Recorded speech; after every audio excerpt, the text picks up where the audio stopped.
Donc, je suis désolé, je ne sais pas si vous préférez avoir du monde pour écouter une conférence, mais c'est comme ça. C'est la période, c'est le moment. Et on dit qu'on va dire des choses importantes, et des fois, c'est des petites écoutes. Donc, on va parler de la médecine énergétique et on va essayer d'apporter un rationnel scientifique. Il y a une personne supplémentaire. Personne supplémentaire. Bonjour, monsieur. Allez-y. Donc je disais qu'on va essayer de donner un rationnel scientifique. Ça veut dire quoi? Un rationnel scientifique, ça veut dire que la médecine énergétique, on voit que c'est une des premières médecines qui a été utilisée. Ça veut dire que la médecine par les guérisseurs, par les mains, c'est une médecine qui existe dès les traditions indigènes, dès la Bible, dans toutes les traditions ancestrales, il y a une médecine énergétique. Avant, c'était les plantes. Et il y a eu beaucoup d'approches dans ce sens-là. Donc, moi, je me présente sommairement. Je suis Alain Gerby, je suis chercheur parce que j'ai eu mon doctorat en biochimie et je travaille maintenant dans la recherche sur ce domaine-là. Et je suis un consultant et expert dans le réglementaire, la recherche et développement. Donc, je m'occupe des compléments alimentaires et des cosmétiques. Et là, on est en cours de création d'une association qui est en cours de procès-verbal, qui s'appelle GRACI, pour groupe de recherche sur les approches de santé intégrative. Et mon cabinet de consultant, c'est RDVC Produits Santé. Donc, vas-y. Donc, on va essayer de donner quel est le support de l'intervention de l'énergie sur la santé. Donc ça va être le but de la conférence et j'espère que c'est quelque chose qui va vous ouvrir l'esprit sur la médecine de demain parce qu'on dit qu'on est dans un paradigme qui est en train de changer sur cette médecine. Bon, il y a des personnes qui sont dedans depuis 20 ans ou 30 ans qui se soignent anecdotiquement et ils sont toujours mal perçus quand on dit qu'on va voir son homéopathe. Il y a encore pas longtemps, c'était quelque chose qui était mal perçu. Et même il y a un quotidien du médecin qui a été paru il n'y a pas longtemps.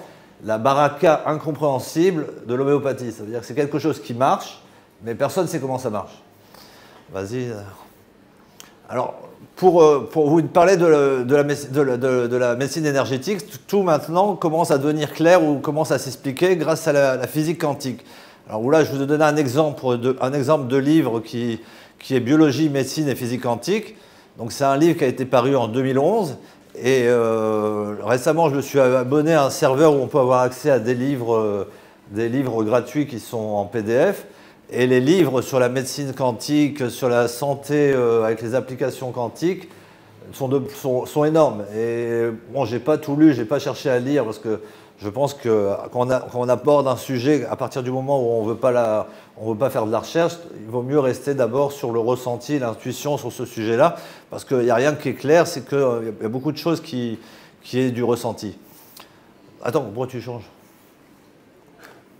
Donc, comme je viens de dire, c'est que la biologie et la médecine sont la veille d'une gigantesque révolution. Par exemple, vous voyez que le professeur Montagnier, qui est le prix Nobel de médecine, qui était dans les années 96, avec la découverte du virus du sida, a fait une découverte sur la mémoire de l'eau. Il a repris les travaux de Benveniste. Il a fait des découvertes, peut-être qu'on en parlera tout à l'heure.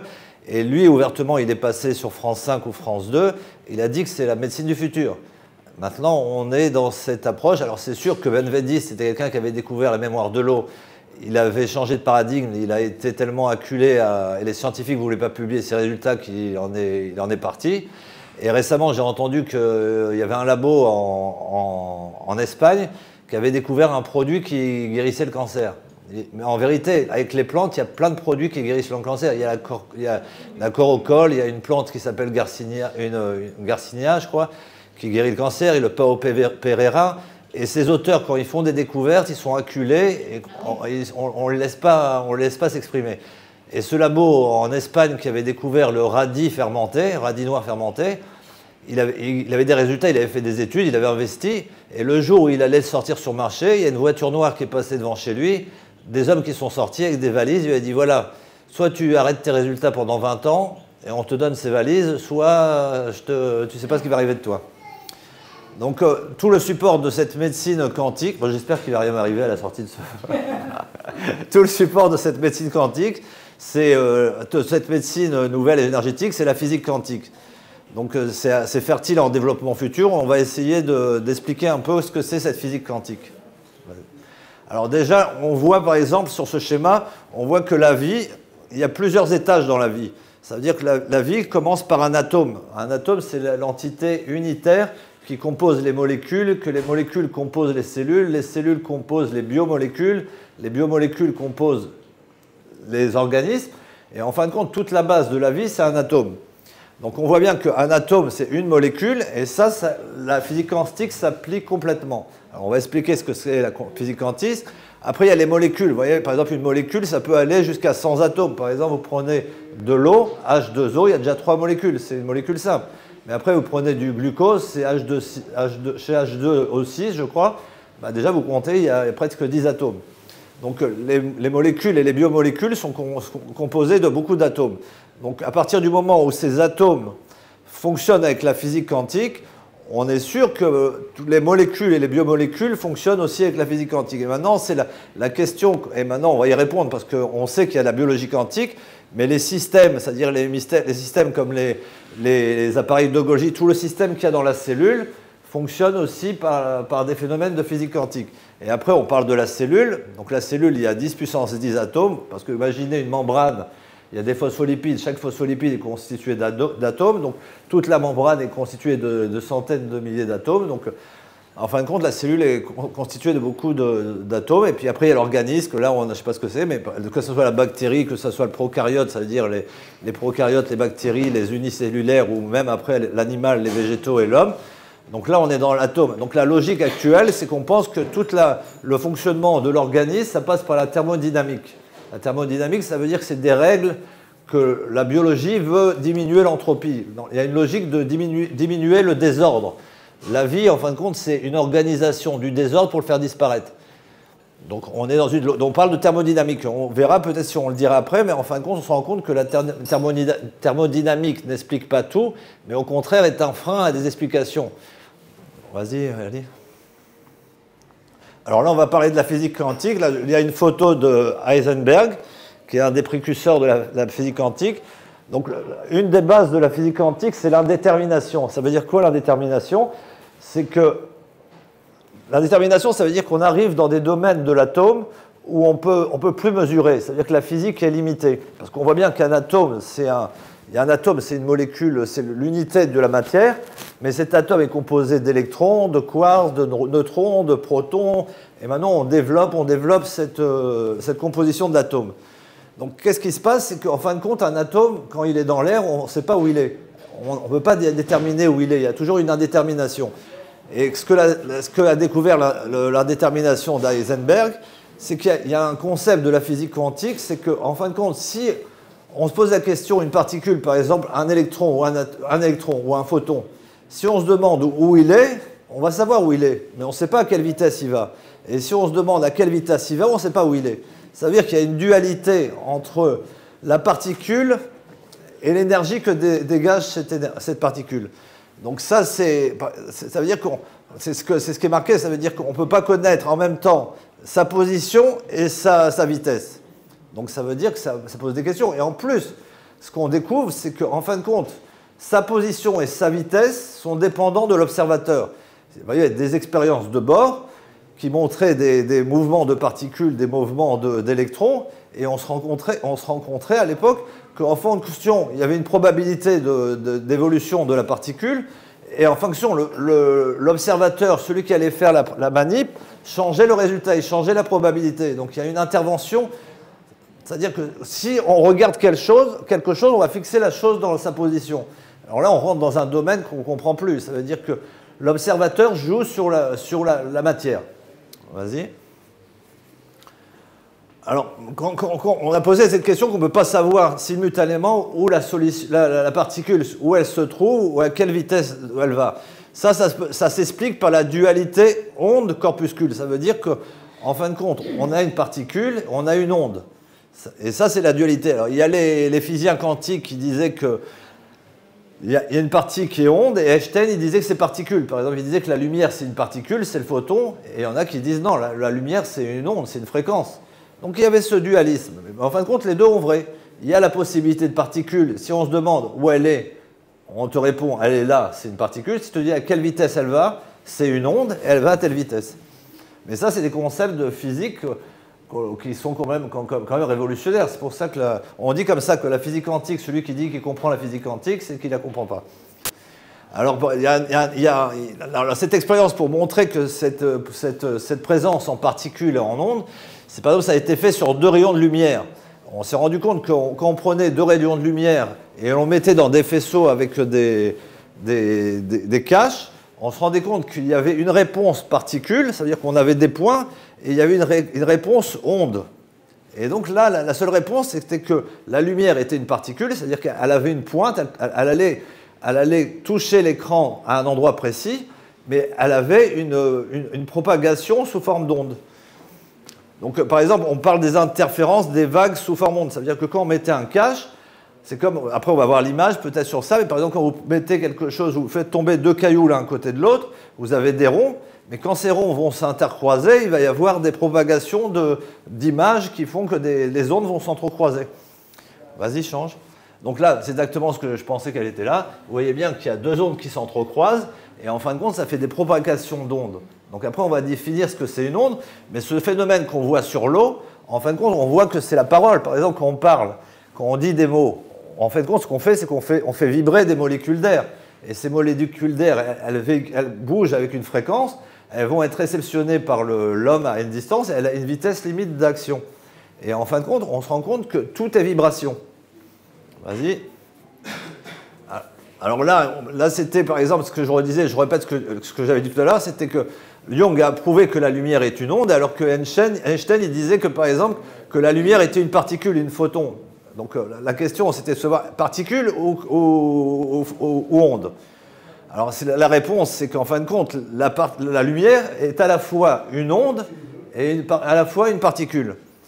Et en fin de compte que le photon est un paquet d'ondes. Ça veut dire que c'est une onde qui a une fréquence sur un plan, mais qui a une fréquence dans ce sens-là. Donc c'est une onde qui se développe, qui se déplace et qui va agir dans son espace. Alors cette observation qui a été faite par Einstein et Young, elle est aussi vraie pour les électrons, les atomes et les molécules. Par exemple, un atome, on voit par exemple les atomes, un atome de fer, un atome de cuivre, etc. En fin de compte, quand on les voit, nous, ils sont différents. Mais qu'est-ce qui les différencie? C'est juste un nombre d'électrons différents.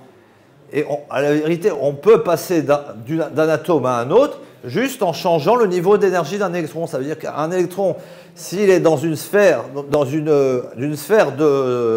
une couronne d'énergie, si on le fait changer de couronne d'énergie, ça y est, on change la molécule. Et au moment où il change d'énergie, à ce moment-là, il dégage un photon. Ça veut dire que la matière a aussi une source de lumière. Ça veut dire qu'il y a une source d'onde. Ça veut dire que la matière est une onde. Vas-y, change.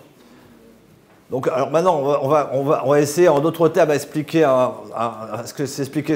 Comme on a expliqué que l'atome, c'est la physique quantique et tout est lumière et tout est quantique, on se rend compte que beaucoup de phénomènes quantiques sont à l'origine des mécanismes fondamentaux du monde vivant. Ça veut dire que, on va continuer, par exemple, les atomes et les molécules du monde macroscopique, c'est-à-dire que les protéines. Il y a un scientifique qui s'appelle le professeur Marc Henry. Il a dit que toute molécule inférieure à 17 kilodalton, en fin de compte, marchait sous le mécanisme de quantique. Donc, on regardait dans un organisme, d'un homme par exemple, il n'y a que les protéines et l'ADN qui sont plus gros que 17 kilodalton. Ça veut dire que la majorité des molécules sont plus petites. Ça veut dire que la majorité de notre matière qui est de la biologie fonctionne par l'effet quantique. Donc en fin de compte, on se rend compte que la biologie quantique est une réalité. Et que maintenant, il y a une limite, il y a un nombre limite d'études qui montrent ça. L'autre jour, j'étais sur Links, je parle de cette association, il y a un homme qui était dans les compléments alimentaires, ne me parle pas de médecine quantique. Et il se trompe. Alors par exemple, on va voir comme un exemple de biologie quantique. Après, je vais en développer 2, mais par exemple, vous regardez l'odorat. Par exemple, quand vous sentez une odeur, on va dire c'est quoi? C'est des molécules qui viennent dans notre nez ou c'est des ondes? Alors ils ont fait une expérience, ils ont pris de l'arôme de la fleur d'oranger. De la fleur d'oranger, ça a une odeur. Mais c'est une molécule aussi, c'est une molécule. Alors, cette molécule-là, ils ont changé juste l'hydrogène, parce qu'il y a l'hydrogène normal et il y a l'hydrogène lourd, l'hydrogène deutérié. Et ils ont changé en chimie organique, ils ont changé cet hydrogène. Et ils l'ont mis à 2 endroits différents. Et en fin de compte, ils ont mis des mouches Et les mouches, elles ne se trompaient pas. Elles allaient vers la fleur d'oranger normale. Ça veut dire que la molécule, si on parlait de récepteur ligand, on conçoit que c'est une réaction clé-serrure. Qu'est-ce que ça va changer, un hydrogène, un électron de plus? Ça ne va rien changer. Donc c'était vraiment bien la vibration de la fleur d'oranger qui était différente et que la mouche sentait. Après, on se regarde par exemple au niveau synaptique. Dans une synapse, on dit qu'il y a des messages, il y a des messages qui passent par l'ion calcium. Et l'ion calcium, comme c'est une petite molécule, donc comme on a dit qu'elle a une indétermination, ça veut dire qu'elle a une indétermination de présence. Il y a une incertitude de présence. Ça veut dire que si vous prenez l'atome du calcium, au moment où il sort de son endroit dans la synapse, il y a toute une onde qui se dégage. C'est-à-dire qu'il n'a pas besoin de bouger. Ça veut dire qu'il est déjà de l'autre côté. C'est-à-dire que son espace d'intervention est énorme, est plus grand que le synapse. Donc si on conçoit ça, on se rend compte que quand on prend un produit dans la bouche, avant de l'avaler, c'est déjà une onde qui se propage dans l'organisme. Par exemple, je vous donne un exemple. À des moments, il y a quelques années, j'avais des douleurs au cœur. Je croyais que c'était le cœur. Je téléphonais, en fin de compte, je prenais un Xanax pour me calmer. Et à peine je mettais le Xanax sur la bouche, je guérissais. Je me dis, mais tu es en train de psychoter. Tu le manges pas, tu le mets juste sur la langue, ça passait. Alors là, il y a des expériences majeures qui ont montré que, par exemple, la fonction chlorophyllienne, ça veut dire que la chlorophylle, c'est des chromophores, c'est des molécules qui vont capter la lumière et qui vont la transmettre à la cellule végétale et qui va constituer à partir de cette lumière de l'énergie et des molécules, des biomolécules qui vont être synthétisées juste à partir de la lumière. Donc ça veut dire qu'on dit que les chromophores, c'est des molécules qui captent la lumière et quand ils rentrent en résonance, quand deux molécules qui rentrent en résonance, c'est-à-dire qui vibrent au même niveau, l'énergie passe d'une à l'autre. Ça veut dire qu'il y a un transfert d'énergie. Et ça, c'est la base de la physique quantique des transferts d'énergie sans transfert de matière. Ça veut dire que l'énergie va plus vite que la matière. Après, il y a au niveau des vibrations, on voit sur les microtubules au niveau des neurones cervicaux. Et en plus, on pense que maintenant que c'est le support de la conscience, qu'en fin de compte, tout le fonctionnement d'une cellule avec les microtubules, c'est le support architecturaux de la cellule et de la synapse. Et on se rend compte que ces mécanismes passent par de la vibration. Par exemple, il y a des phénomènes que si on veut l'expliquer avec la biologie classique, on se rend compte qu'on est face à des problèmes thermodynamiques. Ça veut dire que, par exemple, imaginez une enzyme. Une enzyme, c'est une clé. Et il y a une molécule qui va rentrer dedans et cette molécule va subir une réaction. Par exemple, vous mettez un sucre et en fin de compte, ce sucre dans l'enzyme, il va devenir de l'hydrogène et il va devenir autre chose. Cette réaction, si on la fait en chimie organique, c'est pas possible. Il va falloir passer des heures et de l'énergie énorme. Alors qu'est-ce qui se passe? Que la molécule, elle rentre dans cette clé du récepteur et la réaction va se passer instantanément. Et maintenant, on se rend compte qu'en fin de compte, que dans cette clé de récepteur, dans cette enzyme, c'est un vrai micro-ondes. Ça veut dire que vous rentrez dans un champ vibratoire dans cette enzyme, et la molécule elle va rentrer dans un micro-ondes, donc en fin de compte, la réaction elle va exploser, et à ce moment-là, l'enzyme, elle a juste à prendre les composants qui sont dissociés, et puis les faire sortir. Donc en fin de compte, il y a plein de phénomènes de biologie quantique qui sont en train de se développer, et là, par exemple, pour les vibrations au niveau neurocervicaux, c'est quand même important, parce que c'est un phénomène de conscience. Alors, comme on va reprendre par exemple pour les cellules végétales, donc par exemple vous avez des images, il y a la lumière multiple, et vous voyez que l'énergie va être transformée par la cellule et il va se passer des phénomènes. Donc on voit bien que la lumière, la lumière qui est captée, ça va créer des glucides qui est le sucre, qui est le support de l'énergie de la cellule. Donc on voit bien que la cellule végétale qui recueille et utilise la lumière à partir des molécules pour faire des molécules organiques comme le glucose. Et à partir du glucose, vous avez le cycle de Krebs, vous avez plein de cycles métaboliques qui vont faire toutes les molécules de l'organisme. On voit bien qu'en fin de compte, tout se passe par la capture d'un photon, d'une lumière. Et qu'en fin de compte, que cette molécule de photon, cette énergie vibratoire, va être transformée en matière, va être transformée en glucose, en sucre. Après, vous avez un peu de temps pour poser des questions, vas-y. Donc là, c'est un autre... on approfondit un peu sur la biologie végétale, c'est que les vibrations entre les chromophores, qui sont les supports, qui sont les capteurs de la lumière, ils dépendent de mécanismes quantiques. Ça veut dire que quand deux chromophores, comme je l'ai dit, ils vibrent à la même résonance, ça veut dire qu'ils sont en connexion. Et on voit bien ça chez l'homme. Quand deux personnes vibrent au même niveau, ils n'ont pas besoin de se parler, ils se comprennent tout de suite, c'est le match parfait. Et on voit que ces changements structurels liés à la vibration, on les retrouve, qui sont liés à l'absorption du photon, on les retrouve dans l'olfaction, comme j'ai dit tout à l'heure, pour la fleur d'oranger. Donc là, on explique qu'au niveau des neurones du centre cervical, on voit bien qu'il a été montré que c'est des phénomènes vibratoires qui sont au sein des tubulines qui provoquent les changements, le passage de neurones, etc., les passages d'énergie au niveau de neurones, et qu'en fin de compte, quand on a une anesthésie, on garde cette activité des microtubules, l'énergie est toujours là, mais on est endormi, on perd la conscience. Donc tout ça, c'est des découvertes, c'est des publications sérieuses, c'est des publications qui sont à la pointe, revues internationales, comités de lecture. Et donc, ça veut dire quoi? Ça veut dire qu'il y a encore 10 ans, si on voulait publier ça, il y avait tous les reviewers qui vous empêchaient, il y avait un holé, on ne publiait pas ces choses-là. Maintenant, aujourd'hui, on arrive à publier des choses comme ça. Donc là, c'était pour une image des microtubules. Vous voyez que c'est une partie importante de la cellule. Et en fin de compte, on se rend compte que tout le message qui permet à ces cellules de se déployer ou de faire des relations avec les autres, on comprend bien que c'est une énergie qui passe. Alors pour une anecdote, après on va arrêter un petit peu pour vous poser des questions, mais vous voyez bien, il y a une vidéo qui est passée récemment sur Internet, c'est on filme un macrophage. Un macrophage, c'est la molécule du système immunitaire. C'est elle qui mange les bactéries. Qu'est-ce qu'on voit? On voit le macrophage qui court après une bactérie. Elle court après la bactérie. Donc maintenant qu'on a les voitures Google qui se garent tout seuls, on comprend que la voiture, elle va capter les ondes du trottoir, elle va capter le plan de la route et elle va se déplacer. Mais chez nous, il y a tout un système de biologie qui fonctionne avec les ondes. Ça veut dire que le macrophage, quand il va attaquer la bactérie, c'est qu'il reconnaît la résonance de la bactérie et il va aller la chasser, il va aller la chercher. Alors maintenant, la question, c'est comment il y a ce déterminisme du macrophage qui va courir. Parce que je vous promets, la vidéo, je voulais la mettre sur le diaporama, mais vous voyez le macrophage qui court. C'est-à-dire, c'est incroyable. Alors maintenant, c'était la première partie. Ah non, c'est pas encore fini, on va continuer.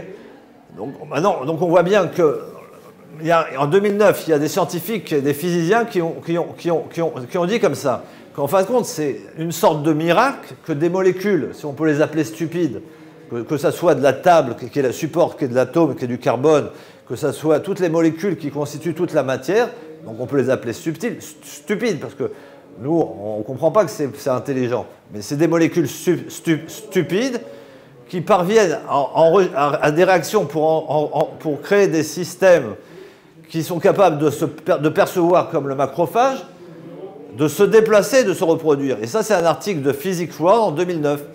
Et maintenant, on est dans des domaines encore plus grands. Ça veut dire que l'espace et le temps, on se rend compte que l'espace et le temps découlent de la loi physique, de la physique quantique.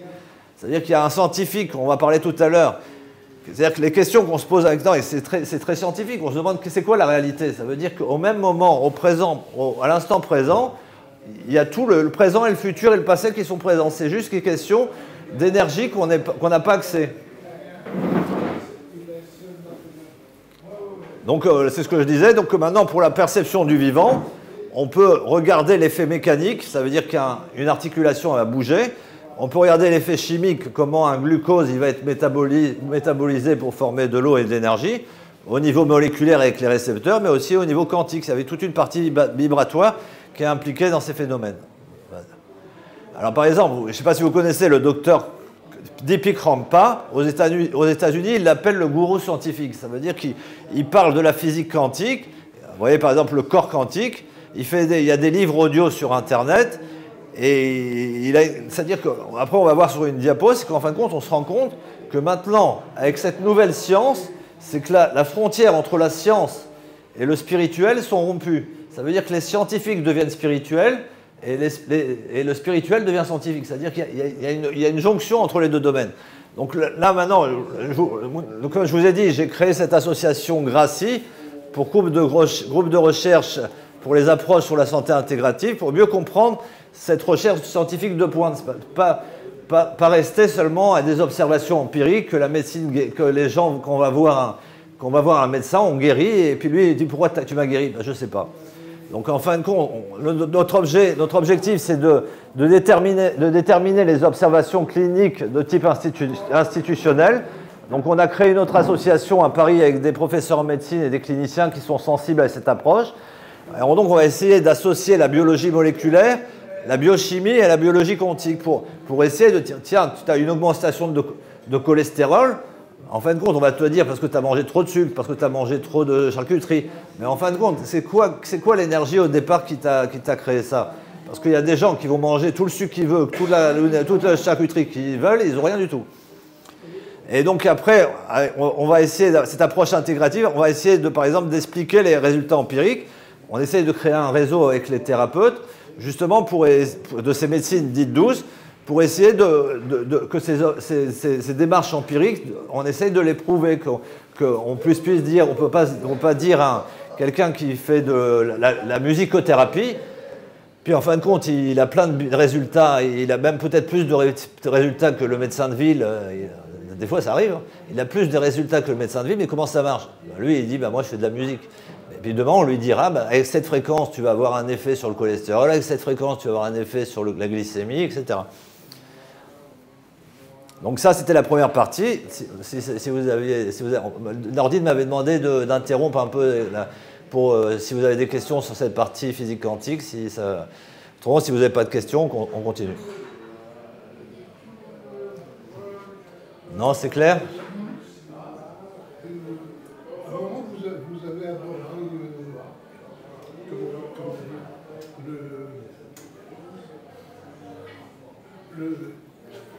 le traitement médical par ce qu'on a dans les ongles là. Le calcium. Pardon? Le calcium. Ouais, voilà. C'est pas un traitement médical, c'est-à-dire que c'est... Après, on va voir, on peut en parler à la fin, mais en fin de compte, le calcium, c'est un élément de la vie. Ça veut dire que le calcium, il permet aux muscles de se contracter, il permet à l'influx nerveux de se passer, mais on se rend compte que l'information du calcium passe plus par un effet vibratoire que par un effet mécanique. Par exemple, on voit que par exemple une molécule, pour qu'elle se déplace dans le corps, il faudrait peut-être une journée pour que la molécule, elle passe, non pas une journée, je plaisante, il va falloir 2 heures pour que le calcium, il passe de la bouche au muscle du pied. Mais avec la médecine quantique, avec l'énergie, on se rend compte qu'instantanément, l'énergie qui est une onde, qui est une lumière, elle va à 300 millions de kilomètres secondes. Ça veut dire que c'est instantané. Alors, c'est comme je disais la dernière fois, ça veut dire que des fois, on bouge un bras. Comment ça marche? Pourquoi c'est instantané? Parce que l'information est instantanée. S'il fallait que les molécules passent, etc., et qu'ils arrivent là, on mettrait une demi-heure à bouger le bras. Non, c'est vrai? Toi qui étais Bosker, si tu t'en promets, attendez, je réfléchis. Donc là, on va faire 2 diapos, l'état de l'art sur l'historique, l'histoire de la médecine quantique. Vas-y, la prochaine. Et maintenant, on va essayer d'inverser cette diapo, mais après, l'aspect technologique. Parce qu'on se rend compte que ça, c'est notre corps, c'est la vie, c'est la nature. Mais on se rend compte que maintenant, les voitures marchent sans chauffeur, qu'on se gare sans conduire. On se regarde que notre téléphone, à 5000 km, il contacte quelqu'un juste avec un numéro. On ne s'est jamais étonné comment une photo, un mail, avec un portable sans fil, il va traverser 5000 km, il va se retrouver chez son voisin, quelqu'un qui est à 5000 km. C'est des trucs qui sont énormes. Comment ça marche? Voilà pourquoi on ne connaît pas encore les incidences du portable. Non, mais il y a des incidences. Là, ils ont montré quelque chose. Ils ont mis un portable avec des fourmis. Ben, les fourmis, elles étaient déconnectées. Elles arrivaient... Mais nous, on n'est pas des fourmis. Donc, on continue. Alors maintenant, on va parler de l'homme. Donc, en fin de compte, on se rend compte que l'homme, c'est pas seulement un corps, c'est pas seulement une écorce qui est limitée, mais on se rend compte que c'est tout un champ vibratoire.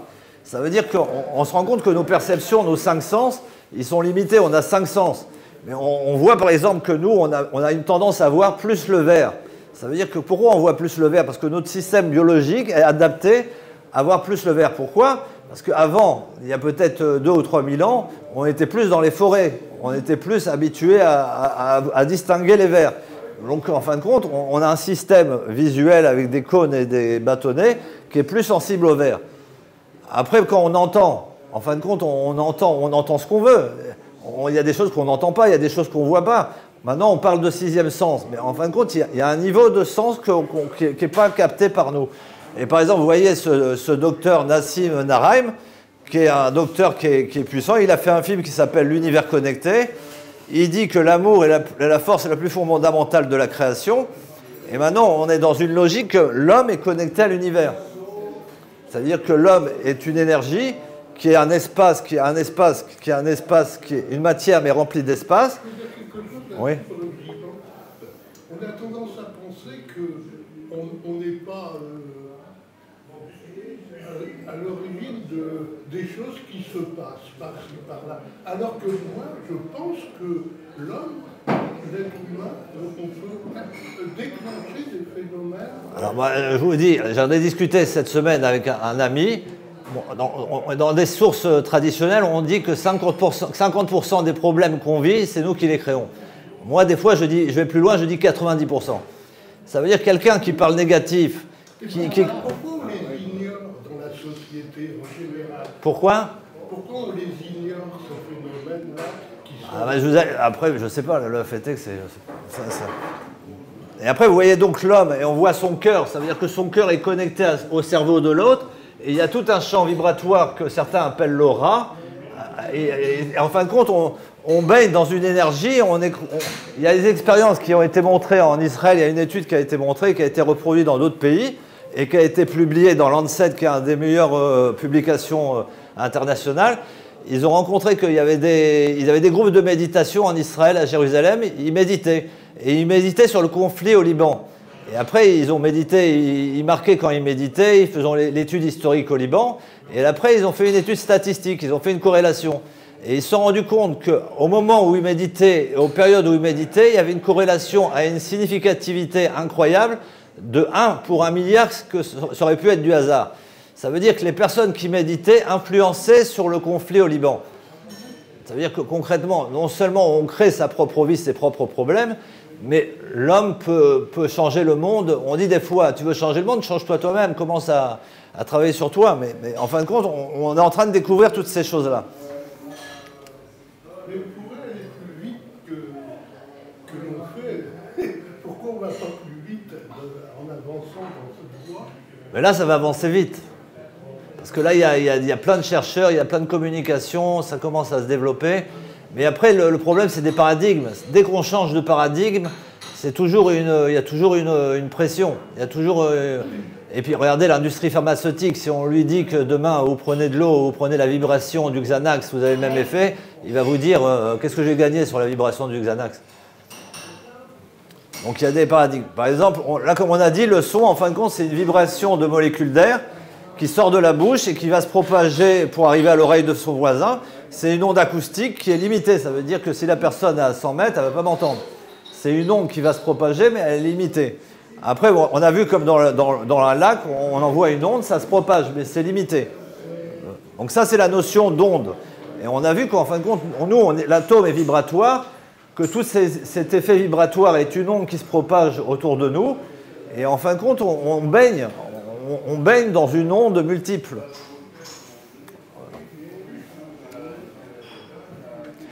Alors, vous voyez, par exemple, ce type d'ondes peuvent se déplacer à différentes vitesses. Par exemple, le son se déplace à 300 mètres par seconde, alors que la lumière, comme je vous ai dit, se déplace à 300 millions de kilomètres par seconde. Ça veut dire que tous les phénomènes quantiques qui sont assimilés à de la lumière vont à cette vitesse-là.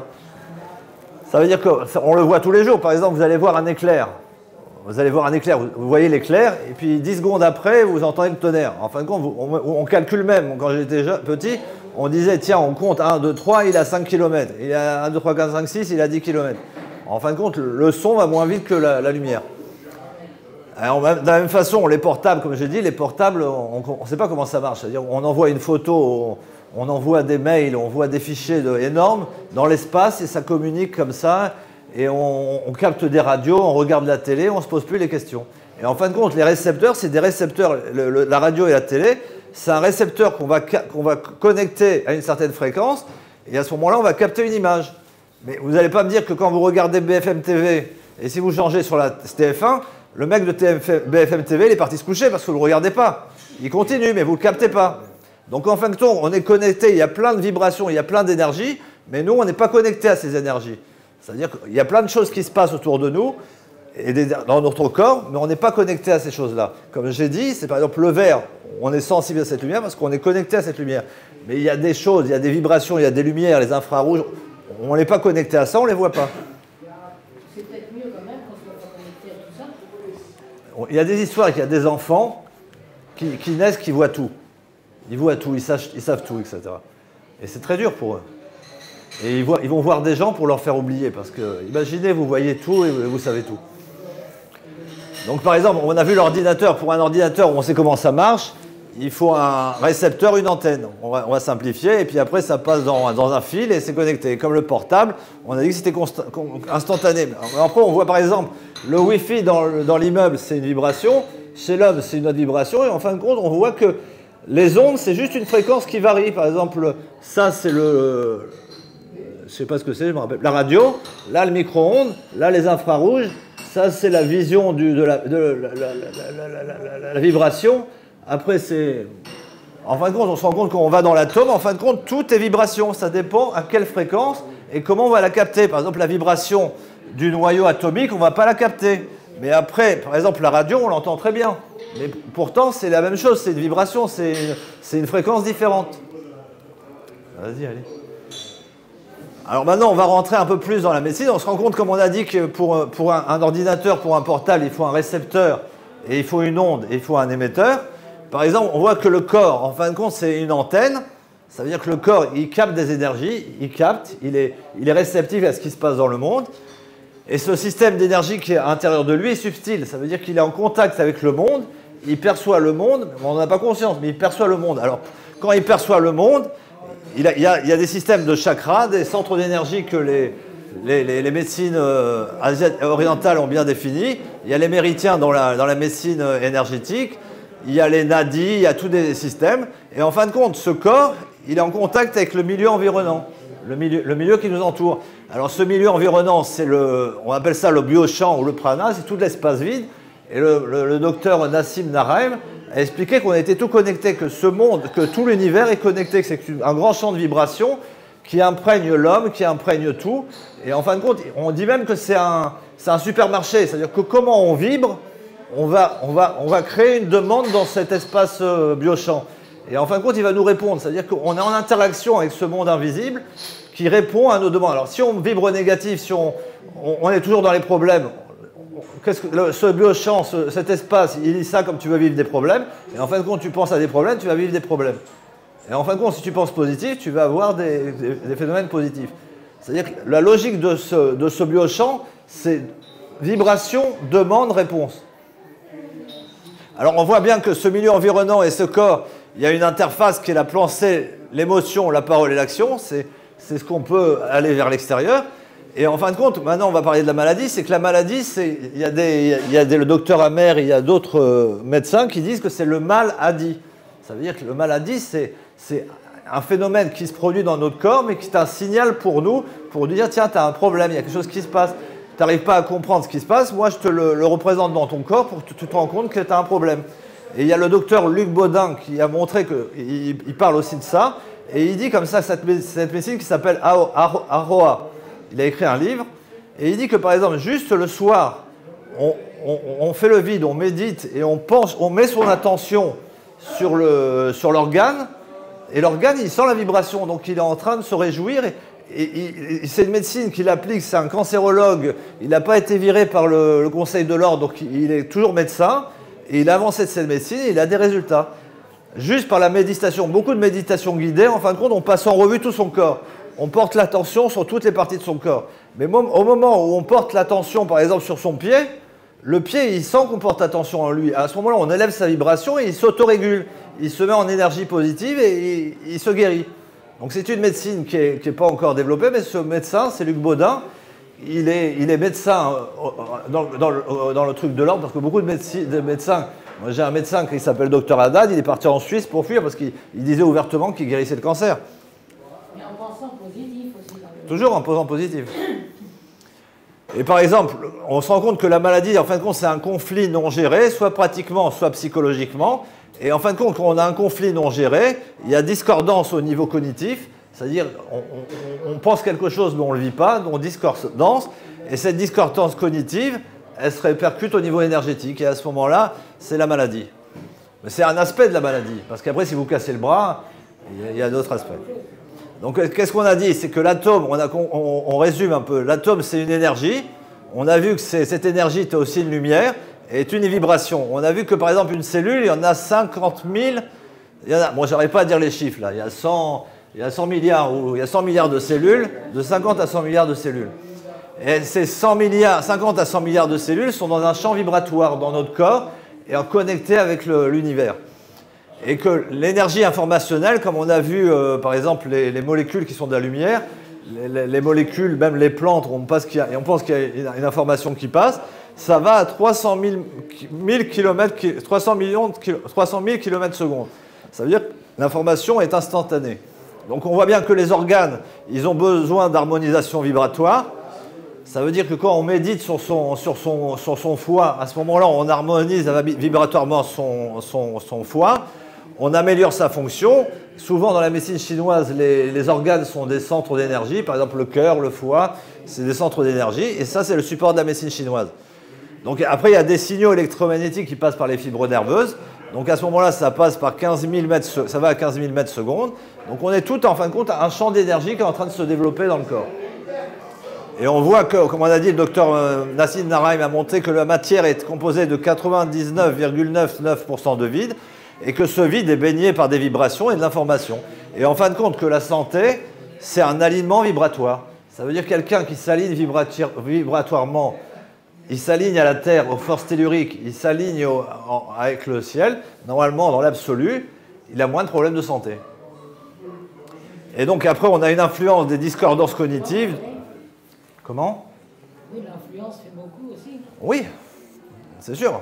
Après, l'influence des discordances cognitives, de l'énergie, le maladie, et en fin de compte, toutes les thérapies de médecine énergétique, c'est de stimuler le pouvoir d'autorégulation du corps. Parce que l'acupuncteur, il ne fait que refaire circuler de l'énergie. L'hypnotiseur, il va juste faire de recentrer la vibration dans le cerveau. L'homéopathe, il met que de l'eau, il n'y a rien dans son produit. Il va juste envoyer une vibration qui va créer un moteur énergétique qui va autoréguler le corps. Après, il y a mon frère qui connaît bien les thérapies, etc. Il peut vous expliquer, vous donner les conseils, mais moi, je ne suis pas médecin. Donc, on va parler un peu d'histoire, pour voir qu'en fin de compte, toute cette théorie, ça a été prouvé scientifiquement. Il y a des expériences scientifiques. Vous voyez, par exemple, on a dit que la guérison pratique, c'est-à-dire par la position des mains, c'est dans l'histoire égyptienne, c'est dans la Bible, c'est dans la pratique chamanique, dans les cultures indigènes. C'est quelque chose qui date, qui est ancien. Et par exemple, Paracels, qui était un philosophe de je ne sais pas quelle année, lui, il parlait de champ énergétique. Il parlait déjà de champ énergétique. Et en fin de compte, par l'apposement des mains, il arrivait à faire passer l'énergie et transformer la maladie. Après, il y a une autre personne dans les années 1920 qui est le professeur Harold Stalston, qui lui, il a observé que, par exemple, les arbres, qu'ils n'avaient pas les mêmes tensions le jour, la nuit, la même saison. Ça veut dire qu'ils avaient une vibration, une énergie qui variait en fonction de la lumière, etc. Et après, lui et d'autres collègues, ils ont remarqué que cette énergie, elle était présente aussi chez l'homme. Et elle était plus forte que chez les animaux et les végétaux, et que cette tension pouvait changer en raison des émotions, de la maladie et d'autres facteurs physiques et environnement. Donc, ces scientifiques qui sont des professeurs de l'université, etc., je ne pense pas que quand ils ont fait ces recherches, ils avaient un concept philosophique ou spirituel. Ils ont fait des observations pragmatiques, des observations sur le terrain. Donc après, c'est une petite blague. En ce moment, il y a peut-être des personnes qui disent « je sens des ondes négatives », on lui dit « rassurez-vous, c'est pas imaginaire ». Et là, comme je vous ai dit, le professeur Montagnier qui a parlé de la nouvelle médecine des vibrations et des énergies. Donc là, c'est un autre russe qui s'appelle Georges Lavkovsky, Lui, il a montré en 1925 que chaque être vivant émet des radiations et que les cellules en fonction sont des émetteurs de radio. Donc vous êtes bien d'accord que ce que les publications montrent, c'est la résultante de tout ce que je vous ai dit avant, c'est que l'atome est une vibration, que la cellule est une vibration, etc. Et ça a été montré en 1925 par le docteur Lavkovsky, et il a montré que chaque être vivant émet des vibrations, ça veut dire qu'on est un champ vibratoire qui se propage à l'extérieur, et que le support de cette vibration, c'est les cellules, qui est un émetteur de variation. Donc si on dit que les cellules sont un émetteur de radio, imaginez toutes les cellules qui communiquent entre elles, et qu'en fin de compte, il suffit qu'on a une petite discordance énergétique dans son corps, ça veut dire qu'il y a une énergie négative dans le corps, et en fin de compte, cette énergie, elle se propage et on n'est plus en harmonie. Et si on n'est plus en harmonie, cette discordance d'énergie va au fur et à mesure créer un problème. Il y a le docteur Haddad, avec sa thérapie, qui dit que la maladie, elle existe dans le temps, dans un corps subtil. Par exemple, aujourd'hui, vous êtes bien. Non, par exemple, aujourd'hui, vous êtes malade. Mais en fin de compte, cette maladie vient d'une discordance énergétique qui date de 3 ans. Et cette énergie, elle est en vous, dans les espaces-temps qui vous entourent, et elle vous envoie une énergie de maladie. Et un jour ou l'autre, elle va se répercuter dans le corps. Alors on voit que ce docteur Lavkovsky, il a dit de matière simpliste que par exemple un germe, par exemple une bactérie, et là on va voir que par exemple le professeur Montagnier a bien dit que les bactéries avaient une résonance. On a bien vu tout à l'heure que le macrophage court après la bactérie, donc la bactérie est une résonance. Et après on va parler pourquoi la bactérie est une résonance. Est-ce que la vieillesse, c'est une énergie aussi que l'on subit, qui amène la vieillesse? Alors je vous ai dit, ancestralement, l'homme n'était pas fait pour vieillir. Mais il y a un homme dans l'histoire qui a dit que c'est pas normal que le père et le fils se ressemblent. C'est-à-dire que si vous voyez le père et le fils, vous ne savez plus qui est le père et le fils, donc c'est quelque chose qui est naturel. Il faut que la vieillesse, c'est un phénomène positif. Donc on voit que ce qu'il a fait, ce docteur Lavkovsky, c'est qu'avec des systèmes d'ondes que vous voyez là, lui on dit que Lavkovsky, le génie des anneaux, avec des systèmes d'ondes où les personnes se mettaient, il arrivait à harmoniser la personne. Il arrivait à re-harmoniser la vibration de la personne. Comme on a vu que la maladie, c'est une vibration pathogène, on a vu qu'en fin de compte, que des germes, c'est une vibration dominante qui va se propager dans le corps et qui va créer la maladie. Donc lui, avec ses anneaux, il arrivait à créer une résonance harmonique avec les cellules et il était couronné de succès dans la guérison de nombreuses maladies. Donc vous voyez ses anneaux, vous voyez sa tête et vous voyez ses appareils d'anneaux. On rentrait dans un champ vibratoire. Ça fait une différence dans les hommes et les femmes? Non, non. Après, ce qui se passe, c'est que la médecine énergétique dit que la femme, elle vibre dans un sens comme ça et l'homme vibre dans un sens comme ça. Ça veut dire qu'on est opposé dans le flux d'énergie. Et par exemple, les hommes qui sont de nature contraire, c'est-à-dire des hommes qui s'expriment comme une femme, ils ne sont pour rien. C'est juste qu'eux, ils ont un corps d'homme, mais ils ont l'énergie qui ne va pas dans le bon sens. Donc en fin de compte, s'ils ont une énergie féminine, ils se comportent comme ils ont une attirance féminine. Et vous voyez par exemple, l'homme est carré des épaules et étroit des fesses. La femme, au contraire, elle est large des fesses et étroite des épaules. C'est-à-dire que quand vous regardez, la femme est comme ça et l'homme est comme ça. Et à quoi ça vous fait penser, ça? C'est l'étoile de David. Ça veut dire un triangle qui monte, un triangle qui bat. L'homme et la femme sont le complément énergétique le plus parfait. Donc après, on va continuer. Vous voyez que par exemple, Albert Nodon a montré que cette énergie pouvait être photographiée. Donc là, vous connaissez l'effet Kirlian. Là, vous voyez par exemple des mains où on voit l'effet énergétique qui se propage de cette main. Et en fin de compte, il y a des thérapeutes qui, par rapport au trou d'énergie qu'il y a dans cette main, arrivent à détecter des maladies. Ça veut dire qu'on a une énergie qui est autour de nous. Si en observant cette énergie, on voit qu'il y a un trou d'énergie, le thérapeute qui s'y connaît, il va dire « Tiens, il y a un problème de foie, tiens, il y a quelque chose ». Donc là, vous voyez que c'est le professeur Becker, non, ça c'est le professeur Becker et ça c'est le professeur Doldon. Et professeur Becker, qui est là-bas, il a été nommé 2 fois au prix Nobel pour ses recherches sur la salamandre. Il a montré que le tissu corporel est un semi-conducteur. Ça veut dire que toute la salamandre, en fin de compte, on se rend compte que la salamandre, par exemple, si on a un enfant on voit qu'un enfant, quand il est dans le vent, on va parler pas de la salamandre, on voit qu'un enfant, quand il est dans le vent, il capte une énergie du biochamp, de l'énergie de l'univers, et cette énergie, elle est complète. Ça veut dire, potentiellement, il a toute l'énergie de l'homme. Ça veut dire que quand ils ont pris la salamandre, pas le fœtus, mais c'est quoi le bébé d'un truc? C'est comme une grenouille, le petit truc d'une grenouille. Le tétard. Quand ils ont regardé le tétard, ils ont rendu compte que son effet client, son énergie, c'était l'effet d'énergie d'un salamandre adulte. Donc il y avait un biochamp qui était déjà installé et qu'en fin de compte, le corps n'avait qu'à suivre cette impulsion du biochamp pour grandir. Alors maintenant, par exemple, Becker a mis une classification pour soutenir cette thérapie énergétique. Il dit par exemple les techniques minimales d'énergie. Donc on parle de visualisation créative, comme on a dit, ça veut dire que quand on pense à des choses positives, on les crée. Il y avait une phrase dans une tradition qui disait que quand on est joyeux, on attire la joie céleste. Alors je me disais, qu'est-ce que c'est la joie céleste?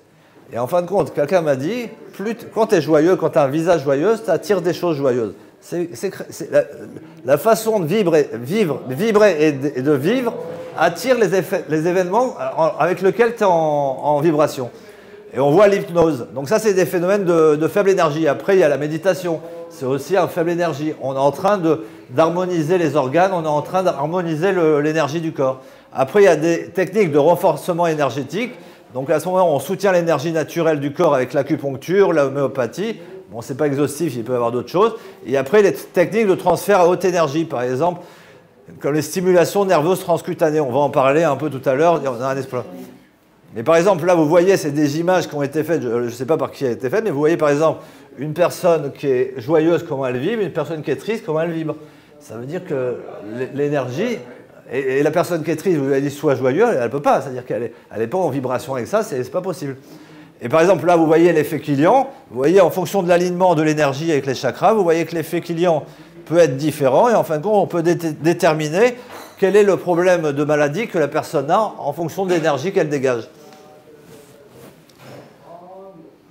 Donc là, on va continuer un peu sur l'histoire, par exemple. Et ça, c'est très puissant. Je ne sais pas si ça va être dit là ou dans la diapo après, mais on voyait que ce monsieur Séville, en 1930, il jouait des fréquences sonores à des pathogènes, à des organismes. Et il s'est rendu compte que chaque organisme avait une fréquence qui les faisait exploser. Ça veut dire que c'est comme le verre d'eau. Par exemple, vous voyez un verre d'eau, vous mettez une fréquence précise, il se casse. Et en fin de compte, au fil des ans, il avait trouvé la fréquence pour briser plus de 600 substances pathogènes. Il a guéri des malades en phase finale, il a eu 100% de succès. Mais cette machine, alors pourquoi? Elle a été bannie en Allemagne et ses résultats ont été ignorés. Et on voit bien qu'en fin de compte, il a fini en homme triste et frustré parce qu'il avait découvert quelque chose qui pouvait révolutionner la science, mais il n'a pas été crédible. Et maintenant, cette science est en train de ressusciter, c'est un peu de ça qu'on parle. Et par exemple, on va rester là pour l'instant. Et vous voyez, par exemple, ça, c'est des vibrations. Par exemple, il y a, dans un hôpital sans médecine à Beijing, ils ont fait voir un truc pour voir les organes, comment ça s'appelle, pas la radio, mais avec le truc. Non, avec le truc avec le gel, là. Une échographie. À l'échographie, ils voyaient une tumeur dans le rein, donc ils avaient une image, et devant cette personne, ils avaient fixé l'image de la tumeur dans le rein, et ils augmentaient la fréquence, de musique, Et en fin de compte, vous voyez la tumeur qui disparaissait. Donc parce que quand on fait vibrer, on a des changements vibratoires, et après on va voir une photo où on va voir que l'eau est sensible à cette vibration, qu'elle fait des formes géométriques, et le docteur Nassim Haramein montre qu'il y a toute une logique géométrique de ces vibrations, et en fin de compte, on a un effet que la molécule elle est en train d'exploser, elle est en train de disparaître. Donc là, on voit bien que la nature vibratoire des structures biologiques a été montrée en 2000 et en 2005 par un docteur Hochman, et qui dit que chaque composant du corps, à partir de l'unité, la cellule, aux organes, les structures complexes, comme les systèmes cardiovasculaires et tout ça, en fin de compte, est immergé et génère un flux constant vibratoire. Donc c'est une publication scientifique, ça veut dire ça est passé par des revues scientifiques, par comité de lecture, et ils l'ont accepté. Ça veut dire que tout ce que je vous ai dit avant, qui était un peu du concept, on se rend compte que c'est quelque chose qui est en train de sortir dans les publications. Et maintenant, je ne vous explique pas le nombre de chercheurs qui sont dans cette approche-là. Là, je travaille avec un professeur Blanche Maison à Paris, c'est un phlébologue, et en fin de compte, il est à fond dans cette médecine-là. Il y a le docteur Zamaria qui a un laboratoire, ça fait 30 ans qu'il est dans cette médecine-là. Le problème, c'est qu'on cache, on ne veut pas le dire. Et Hochmann, il a dit comme ça, donc c'est une publication, il a dit dans sa publication en anglais, comité de lecture que vous pouvez trouver sur PubMed, vous pouvez trouver, c'est communiqué partout, il a dit que la santé complexe, en fin de compte, c'est une interconnexion totale de tous les systèmes organismes à ce niveau vibratoire. Ça veut dire qu'une bonne santé, c'est une harmonisation totale du corps au niveau vibratoire. Donc comme on a dit tout à l'heure, une harmonisation énergétique, un alignement énergétique, c'est une bonne santé. Et dès qu'on a une discordance, dès qu'on a un trouble énergétique, un trouble vibratoire, c'est la maladie qui se crée. Donc là, c'est une petite image. C'est le malade qui dit à son docteur, est-ce que vous voyez d'où je vous parle? Il fait la même chose, il dit voilà, bon, je ne sais pas pour quel rapport à ça, mais elle me plaisait. Donc là, on voit par exemple, on a dit les transferts d'énergie de haute énergie. Alors ça s'appelle le TNS. Par exemple, moi je vous ai expliqué, ma mère a des douleurs lombaires depuis je ne sais pas combien d'années. Bon, elle a pris du tramadol, elle a pris des aspirines pendant des années. Rien à faire. On a été voir un rhumatologue. Elle a été voir oublie de faire du sport. Oui, il faut faire du sport. Elle a été voir un rhumatologue, le docteur. Je ne vais pas dire son nom parce qu'il ne faut pas... Il m'a dit, à l'âge de votre mère, il faut aller vers les médecines douces, il n'y a plus rien à faire. On lui a fait faire de l'acupuncture, on lui a fait faire du magnétisme. Et maintenant, elle fait cet appareil-là. Ça veut dire que c'est un système qui envoie des fréquences énergiques pour l'acupuncture, où il y a plusieurs systèmes de programmation. Et en fin de compte, quand vous parlez avec elle, elle va mieux. Et en fin de compte, avec cette énergie acupuncture qu'elle a, ça faisait 30 ans qu'elle prenait du Xanax. Et en 3 semaines, elle a arrêté complètement le Xanax. Ça veut dire que non seulement ça a enlevé sa douleur, mais ça lui a créé un élan d'harmonisation qui lui a permis de se séparer de quelque chose qu'elle était accro depuis 30 ans. Donc par exemple, il y a une étude, une méta-analyse. Ça veut dire qu'on regarde les résultats de beaucoup d'études. Et on voit que les blessures chroniques,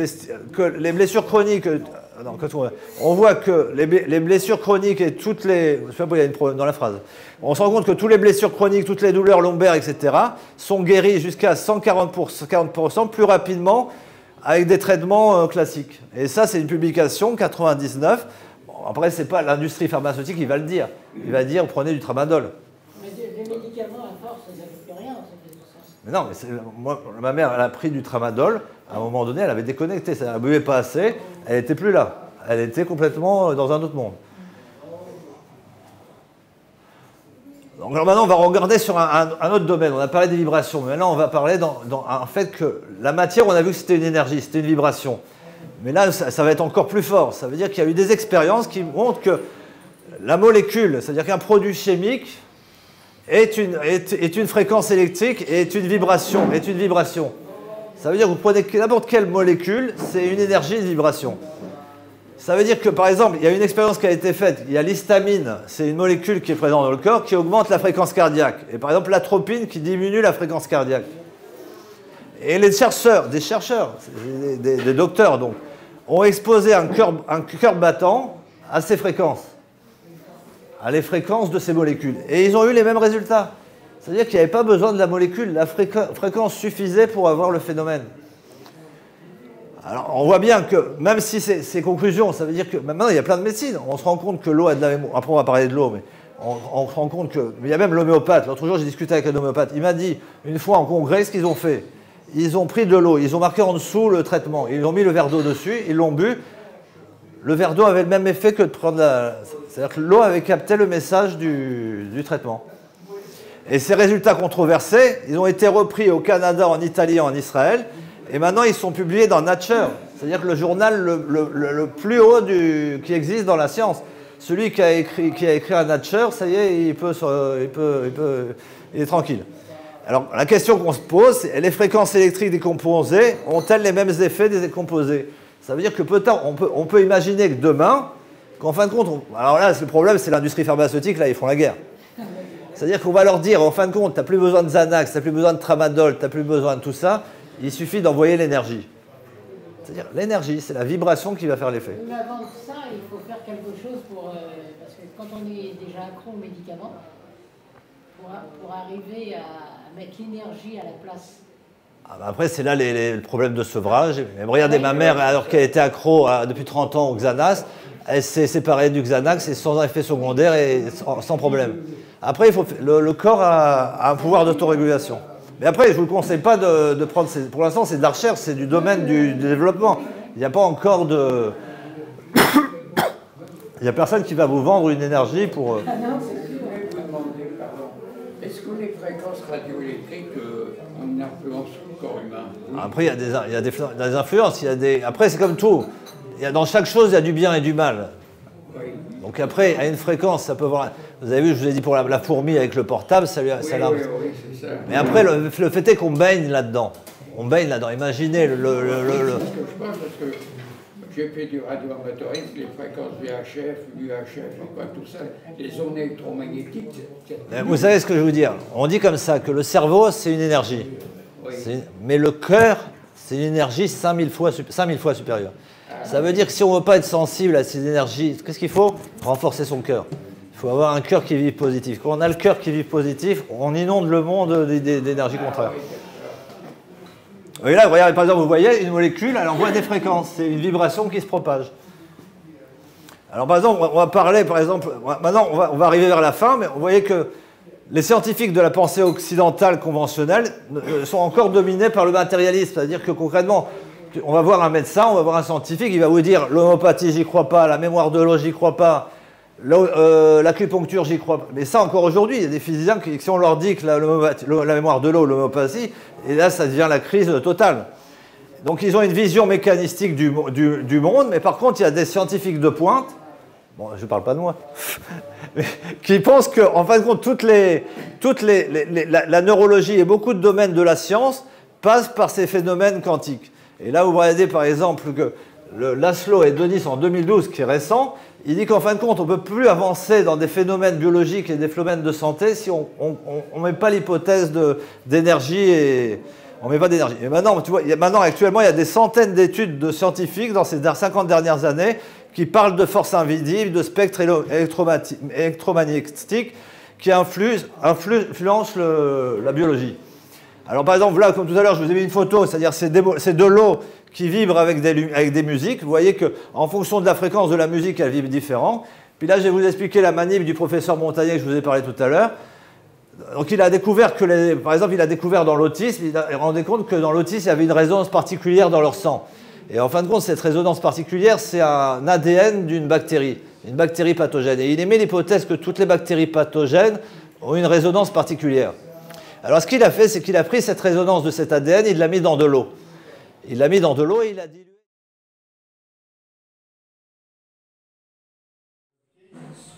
Alors, je vous ai dit, ancestralement, l'homme n'était pas fait pour vieillir. Mais il y a un homme dans l'histoire qui a dit que c'est pas normal que le père et le fils se ressemblent. C'est-à-dire que si vous voyez le père et le fils, vous ne savez plus qui est le père et le fils. Donc, c'est quelque chose qui est naturel. Il faut que la vieillesse, c'est un phénomène positif. Donc on voit que ce qu'il a fait, ce docteur Laszkowski, c'est qu'avec des systèmes d'ondes que vous voyez là, lui on dit que Laszkowski, le génie des anneaux, avec des systèmes d'ondes où les personnes se mettaient, il arrivait à harmoniser la personne. Il arrivait à re-harmoniser la vibration de la personne. Comme on a vu que la maladie, c'est une vibration pathogène, on a vu qu'en fin de compte que des germes, c'est une vibration dominante qui va se propager dans le corps et qui va créer la maladie. Donc lui, avec ses anneaux, il arrivait à créer une résonance harmonique avec les cellules et il était couronné de succès dans la guérison de nombreuses maladies. Donc vous voyez ses anneaux, vous voyez sa tête et vous voyez ses appareils d'anneaux vont rentrer dans un champ vibratoire. Ça peut être différent pour les hommes et les femmes? Non. Après, ce qui se passe, c'est que la médecine énergétique dit que la femme, elle vibre dans un sens comme ça et l'homme vibre dans un sens comme ça. C'est-à-dire qu'on est opposé dans le flux d'énergie. Et par exemple, les hommes qui sont de nature contraire, c'est-à-dire des hommes qui s'expriment comme une femme, ils sont pour rien. C'est juste qu'eux, ils ont un corps d'homme et ils ont l'énergie qui ne va pas dans le bon sens. Donc en fin de compte, s'ils ont une énergie féminine, ils se comportent comme ils ont une attirance féminine. Et vous voyez par exemple, l'homme est carré des épaules et étroit des fesses. La femme, au contraire, elle est Pas trop. elle est large des fesses et étroite des épaules. C'est-à-dire que quand vous regardez, la femme est comme ça et l'homme est comme ça. Et à quoi ça vous fait penser ça? C'est l'étoile de David. Ça veut dire un triangle qui monte, un triangle qui bat l'homme et la femme sont le complément énergétique le plus parfait. Donc après, on va continuer. Vous voyez que par exemple, Albert Nodon a montré que cette énergie pouvait être photographiée. Donc là, vous connaissez l'effet Kirlian. Là, vous voyez par exemple des mains où on voit l'effet énergétique qui se propage de cette main. Et en fin de compte, il y a des thérapeutes qui, par rapport au trou d'énergie qu'il y a dans cette main, arrivent à détecter des maladies. Ça veut dire qu'on a une énergie qui est autour de nous. Si en observant cette énergie, on voit qu'il y a un trou d'énergie, le thérapeute qui s'y connaît, il va dire tiens, il y a un problème de foie, tiens, il y a quelque chose. Donc là, vous voyez que c'est le professeur Becker, non, ça c'est le professeur Becker et ça c'est le professeur Doldon. Et le professeur Becker, qui est là-bas, il a été nommé 2 fois au prix Nobel pour ses recherches sur la salamandre. Il a montré que le tissu corporel est un semi-conducteur, ça veut dire que toute la salamandre, en fin de compte, on se rend compte que la salamandre, par exemple, si on a un enfant, on voit qu'un enfant, quand il est dans le ventre, on va parler pas de la salamandre, on voit qu'un enfant, quand il est dans le ventre, il capte une énergie du biochamp, de l'énergie de l'univers, et cette énergie, elle est complète. Ça veut dire potentiellement, il a toute l'énergie de l'homme.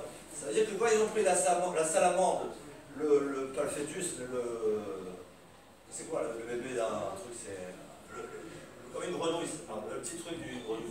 Le tétard. Quand ils ont regardé le tétard, ils ont rendu compte que son effet Killian, son énergie, c'était l'effet d'énergie d'un salamandre adulte. Donc il y avait un biochamp qui était déjà installé et qu'en fin de compte, le corps n'avait qu'à suivre cette impulsion du biochamp pour grandir. Alors maintenant, par exemple, Becker a mis une classification pour soutenir cette thérapie énergétique. Il dit par exemple les techniques minimales d'énergie. Donc on parle de visualisation créative, comme on a dit, ça veut dire que quand on pense à des choses positives, on les crée. Il y avait une phrase dans une tradition qui disait que quand on est joyeux, on attire la joie céleste. Alors, je me disais, qu'est-ce que c'est la joie céleste? Et en fin de compte, quelqu'un m'a dit, quand tu es joyeux, quand tu as un visage joyeux, tu attires des choses joyeuses. C'est la façon de vibrer et de vivre attire les événements avec lesquels tu es en vibration. Et on voit l'hypnose. Donc ça, c'est des phénomènes de faible énergie. Après, il y a la méditation. C'est aussi un faible énergie. On est en train d'harmoniser les organes, on est en train d'harmoniser l'énergie du corps. Après, il y a des techniques de renforcement énergétique. Donc à ce moment-là, on soutient l'énergie naturelle du corps avec l'acupuncture, l'homéopathie. Bon, c'est pas exhaustif, il peut y avoir d'autres choses. Et après, les techniques de transfert à haute énergie, par exemple, comme les stimulations nerveuses transcutanées. On va en parler un peu tout à l'heure, et par exemple, là, vous voyez, c'est des images qui ont été faites, je ne sais pas par qui a été faites, mais vous voyez par exemple une personne qui est joyeuse, comment elle vibre, une personne qui est triste, comment elle vibre. Ça veut dire que l'énergie, et la personne qui est triste, vous avez dit soit joyeuse, elle ne peut pas, c'est-à-dire qu'elle n'est pas en vibration avec ça, c'est pas possible. Et par exemple, là, vous voyez l'effet Killian, vous voyez en fonction de l'alignement de l'énergie avec les chakras, vous voyez que l'effet Killian peut être différent, et en fin de compte, on peut déterminer quel est le problème de maladie que la personne a en fonction de l'énergie qu'elle dégage. Donc là, on va continuer un peu sur l'histoire, par exemple, et ça c'est très puissant. Je ne sais pas si ça va être dit là ou dans la diapo après, mais on voyait que ce monsieur Séville en 1930, il jouait des fréquences sonores à des pathogènes, à des organismes. Et il s'est rendu compte que chaque organisme avait une fréquence qui les faisait exploser. Ça veut dire que, c'est comme le verre d'eau, par exemple, vous voyez un verre d'eau, vous mettez une fréquence précise, il se casse. Et en fin de compte, au fil des ans, il avait trouvé la fréquence pour briser plus de 600 substances pathogènes. Il a guéri des malades en phase finale, il a eu 100% de succès. Mais cette machine, pourquoi? Elle a été bannie en Allemagne et ses résultats ont été ignorés. Et on voit bien qu'en fin de compte, il a fini en homme triste et frustré parce qu'il avait découvert quelque chose qui pouvait révolutionner la science et il n'a pas été crédible. Maintenant, cette science est en train de ressusciter, c'est un peu de ça qu'on parle. Et par exemple, on va rester là pour l'instant. Vous voyez, par exemple, ça c'est des vibrations. Par exemple, il y a, dans un hôpital sans médecine à Beijing, ils ont fait voir un truc pour voir les organes, comment ça s'appelle? Une radio. Pas la radio, mais avec le truc. IRM. Non. IRM. Non, avec le truc avec le gel. À l'échographie. À l'échographie, ils voyaient une tumeur dans le rein, donc ils avaient une image, Et devant cette personne, ils avaient fixé l'image de la tumeur dans le rein, et ils augmentaient la fréquence de musique, Et en fait, vous voyez la tumeur qui disparaissait. Donc, parce que quand on fait vibrer, on a des changements vibratoires, et enfin on va voir une photo où on va voir que l'eau est sensible à cette vibration, qu'elle fait des formes géométriques, et le docteur Nassim Haramein montre qu'il y a toute une logique géométrique de ces vibrations, et en fin de compte, on a un effet que la molécule est en train d'exploser, en train de disparaître. Donc là, on voit bien que la nature vibratoire des structures biologiques a été montrée en 2005 par un docteur Hochmann, et qui dit que chaque composant du corps, à partir de l'unité de la cellule aux organes des structures complexes, comme les systèmes cardiovasculaires et tout ça, en fin de compte est immergé et génère un flux constant vibratoire. Donc c'est une publication scientifique, ça veut dire que ça est passé par des revues scientifiques, par comité de lecture, et ils l'ont accepté. Ça veut dire que tout ce que je vous ai dit avant, qui était un peu du concept, on se rend compte que c'est quelque chose qui est en train de sortir dans la publication. Et maintenant, je ne vous explique pas que le nombre de chercheurs qui sont dans cette approche-là. Là, je travaille avec un professeur Blanche-Maison à Paris, c'est un phlébologue, et en fin de compte, il est à fond dans cette médecine-là. Il y a le docteur Zamaria qui a un laboratoire, ça fait 30 ans qu'il est dans cette médecine-là. Le problème, c'est qu'on le cache, on ne va pas le dire.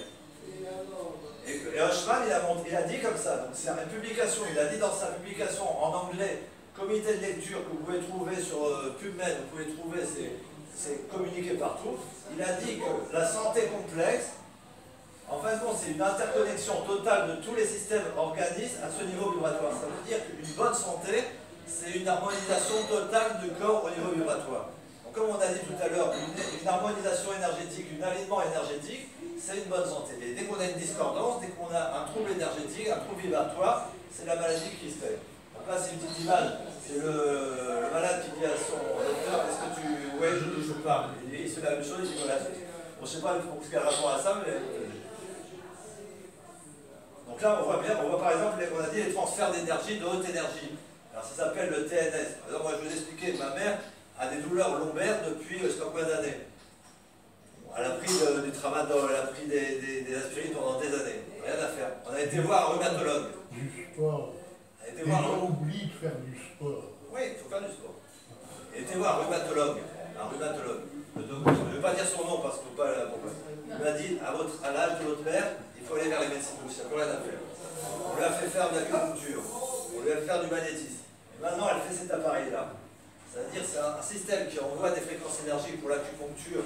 Il y a plusieurs systèmes de programmation. Et en fin de compte, quand vous parlez avec elle, elle va mieux. Et en fin de compte, avec cette énergie acupuncture qu'elle a, ça faisait 30 ans qu'elle prenait du Xanax. Et en 2 semaines, en 3 semaines, elle a arrêté complètement le Xanax. Ça veut dire que non seulement ça a enlevé sa douleur, mais ça lui a créé un élan d'harmonisation qui lui a permis de se séparer de quelque chose qu'elle était accro depuis 30 ans. Donc par exemple, il y a une étude, une méta-analyse. Ça veut dire une méta-analyse, ça veut dire qu'on regarde les résultats de beaucoup d'études. Et on voit que les blessures chroniques, on voit que les blessures chroniques et toutes les... On se rend compte que toutes les blessures chroniques, toutes les douleurs lombaires, etc., sont guéries jusqu'à 140% plus rapidement avec des traitements classiques. Et ça, c'est une publication, 99. Après, c'est pas l'industrie pharmaceutique qui va le dire. Il va dire, prenez du tramadol. Les médicaments, à force, ça ne fait plus rien, en fait, de toute façon. Non, parce que moi, ma mère, elle a pris du tramadol. À un moment donné, elle avait déconnecté. Ça ne buvait pas assez. Elle n'était plus là. Elle était complètement dans un autre monde. Donc maintenant, on va regarder sur un autre domaine. On a parlé des vibrations. Maintenant, on va parler dans un fait que la matière, on a vu que c'était une énergie, c'était une vibration. Mais là, ça va être encore plus fort. Ça veut dire qu'il y a eu des expériences qui montrent que la molécule, c'est-à-dire qu'un produit chimique, est une fréquence électrique et est une vibration. Ça veut dire que vous prenez n'importe quelle molécule, c'est une énergie de vibration. Ça veut dire que par exemple, il y a une expérience qui a été faite, il y a l'histamine, c'est une molécule qui est présente dans le corps qui augmente la fréquence cardiaque. Et par exemple, l'atropine qui diminue la fréquence cardiaque. Et les chercheurs, des docteurs, ont exposé un cœur battant à ces fréquences, à les fréquences de ces molécules. Et ils ont eu les mêmes résultats. C'est-à-dire qu'il n'y avait pas besoin de la molécule, la fréquence suffisait pour avoir le phénomène. Alors, on voit bien que même si ces conclusions, ça veut dire que maintenant il y a plein de médecines, on se rend compte que l'eau, après on va parler de l'eau, mais on se rend compte qu'il y a même l'homéopathe. L'autre jour j'ai discuté avec un homéopathe, il m'a dit une fois en congrès ce qu'ils ont fait. Ils ont pris de l'eau, ils ont marqué en dessous le traitement, ils ont mis le verre d'eau dessus, ils l'ont bu. Le verre d'eau avait le même effet que l'eau avait capté le message du traitement. Et ces résultats controversés, ils ont été repris au Canada, en Italie, en Israël, et maintenant ils sont publiés dans Nature, c'est-à-dire le journal le plus haut qui existe dans la science. Celui qui a écrit à Nature, ça y est, il est tranquille. Alors, la question qu'on se pose, c'est les fréquences électriques du composé ont-elles les mêmes effets des composés? Ça veut dire que peut-être on peut imaginer que demain, qu'en fin de compte, alors là, le problème, c'est l'industrie pharmaceutique, là, ils font la guerre. C'est-à-dire qu'on va leur dire, en fin de compte, tu n'as plus besoin de Xanax, tu n'as plus besoin de Tramadol, tu n'as plus besoin de tout ça, il suffit d'envoyer l'énergie. L'énergie, c'est la vibration qui va faire l'effet. Mais avant ça, il faut faire quelque chose pour. Parce que comme on est déjà accro aux médicaments, pour arriver à mettre l'énergie à la place. Après, c'est là les problèmes de sevrage. Mais regardez, ma mère, alors qu'elle était accro à 30 ans au Xanax, elle s'est séparée du Xanax et son effet secondaire est sans problème. Après, le corps a un point de régulation. Et après, je ne vous conseille pas de prendre. Pour l'instant, c'est de la recherche, c'est du domaine du développement. Il n'y a pas encore de. Il n'y a personne qui va vous vendre une énergie. Ah non, c'est sûr. Est-ce que les fréquences radioélectriques ont une influence sur le corps humain? Après, il y a des influences, après c'est comme tout. Dans chaque chose, il y a du bien et du mal.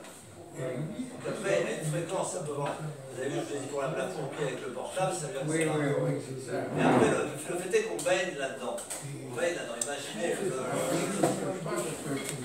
J'ai fait du radioamateur, les fréquences VHF, UHF, tout ça, les ondes électromagnétiques.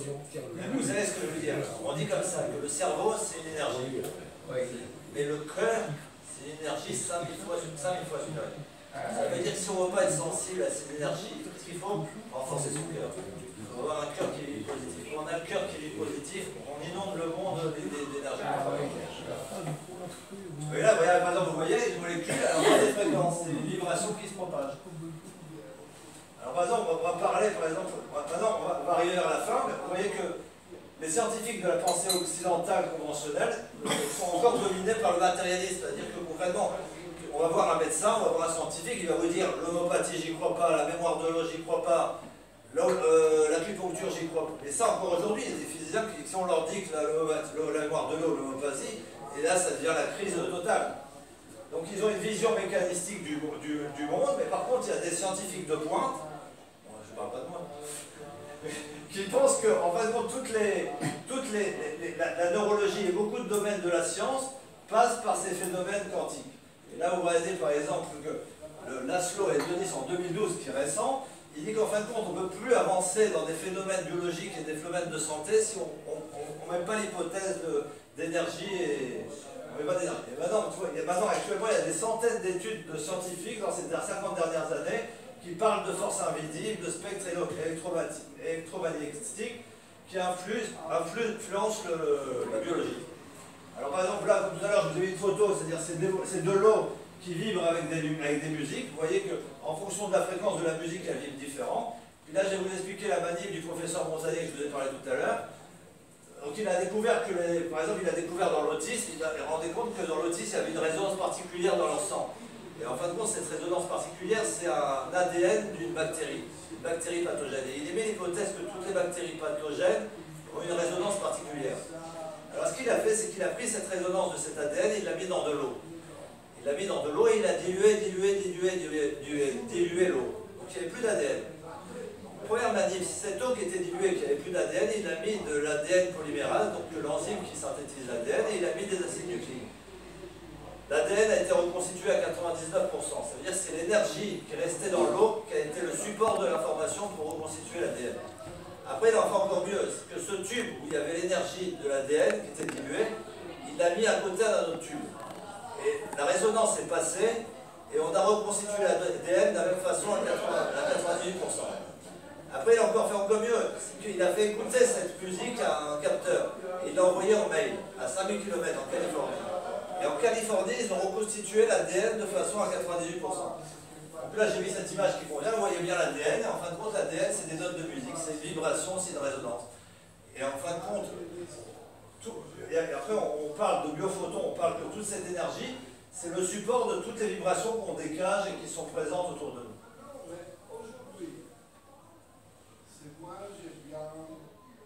Alors là, on va arriver vers la fin, donc on voit bien que ces forces, qui sont décrites dans tout ce qu'on a dit, il y a des médecins de Rénol National qui sont tels que Christian Northwood en 2008, Shelley en 98, Mehmet Oz en 2017, qui disent publiquement, ça veut dire dans un congrès avec des scientifiques de tous bords, ils disent publiquement la médecine énergétique jouera un rôle central dans l'avenir de la médecine. Ça veut dire que ce n'est pas quelque chose qui est anecdotique, ça veut dire que maintenant la science est en train de s'ouvrir à ces domaines. L'histoire de l'eau avec l'ADN, c'est quand même le professeur Montagnier, prix Nobel de médecine. Ça veut dire que le prix Nobel de médecine en 1996, en train de parler de la mémoire de l'eau, en train de parler de vibrations qui passent d'un tube à l'autre, tout le monde l'écoute, tout le monde ne dit plus rien, ça veut dire que maintenant, ça y est, le monde est prêt à avancer dans ce domaine-là. Parce que le professeur Montagnier, c'est un prix Nobel de médecine. Et après, c'est des images qui montrent tout ça. On voit donc que maintenant, la médecine énergétique, c'est la médecine qui va demain changer les frontières de la médecine classique. La dernière d'Apollo, je crois. Donc voilà, c'est qu'en fin de compte, dans l'association Gracie, on se propose de faire des recherches dans ces domaines. Donc le concept, et en fin de compte, c'est un concept économique, c'est que cette approche du futur, cette approche est une approche du futur qui est plus préventive de santé, avec une réduction des coûts médicaux, et qui en fin de compte aurait une retombée sur l'économie globale. J'ai envoyé un message à M. Edouard Philippe l'autre jour, on m'a dit qu'il me répondrait, mais je ne sais pas pour l'instant, il n'a pas répondu. Mais en fin de compte, si par exemple toutes les personnes, au lieu de prendre des médicaments qu'on prend à vie et qui résolvent pas grand-chose, s'harmonisaient déjà, ils arrêteraient de faire un trou dans l'économie avec les sécurités sociales, et à partir du moment où on a une harmonie, à ce moment-là on vibre à des niveaux supérieurs, on découvre des potentiels qu'on n'exprimait pas, et à ce moment-là l'homme pourra s'occuper des choses un peu plus sérieuses que des problèmes. C'est ce que je dis à la fin. Et donc cette association que je préside a à cœur d'agir dans ce sens. Et là c'est un petit jeune, c'est un savant médecin qui dit la meilleure médecine c'est l'amour et l'attention, et quelqu'un lui dit si ça suffit pas, augmenter la dose. Allez, vas-y. Donc là maintenant je vais vous parler, parce qu'on est une association, j'ai essayé de prospecter des produits qui pouvaient être intéressants pour proposer, qui est dans cette logique. Et j'ai quelqu'un, un client qui m'a donné ces produits. Donc là, vous avez un produit qui s'appelle, c'est fait par des Mormons aux États-Unis. En fait, non, c'est de l'eau de lac. C'est de l'eau d'un lac en Utah. C'est 700 litres d'eau qui sont évaporés au soleil, qui se retrouvent dans 10 millilitres.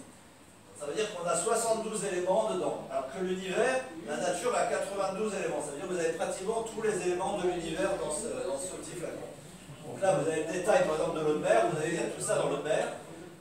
Et dans ce petit flacon, il y en a 72 éléments. Alors, comme on a dit que chaque élément, chaque atome est une vibration, si vous prenez ce produit-là, vous êtes en train d'envoyer l'énergie de tout l'univers dans votre corps. Et comme on a dit que l'information se communique et va très vite, ça veut dire que vous êtes en train d'harmoniser et de re-harmoniser votre énergie. Il faut être en accord avec les Mormons, là. Non, mais pour...